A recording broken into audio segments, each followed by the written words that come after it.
उद्देशिका, जर मराठीमध्ये सांगायचं असतं तर संविधानाची उद्देशिका म्हणतो, हिंदीमध्ये सांगायचं असतं तर संविधान की प्रस्ताविका आणि इंग्लिशमध्ये त्याला प्रिम्बल असे म्हणतात. संविधानाची उद्देशिका यामध्ये संपूर्ण संविधानाचा सार असतो, तर ती आपण आज वाचून दाखवत आहोत.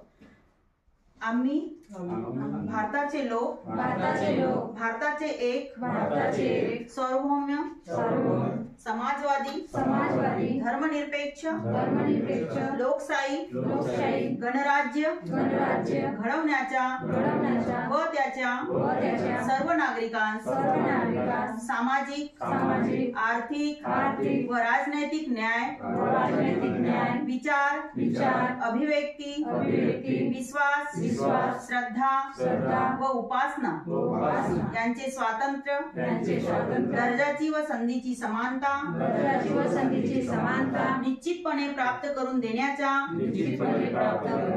आणि त्या सर्वांमध्ये व्यक्तीची प्रतिष्ठा राष्ट्राची एकता आणि एकात्मता यांचे आश्वासन देणारी बंधुता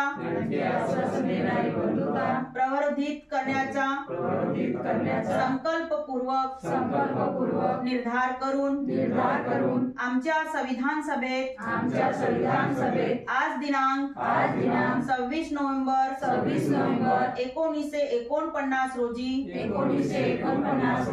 याद्वारे हे संविधान अंगीकृत आणि अधिनियमित करून स्वतः प्रत अर्पण करीत आहोत. धन्यवाद.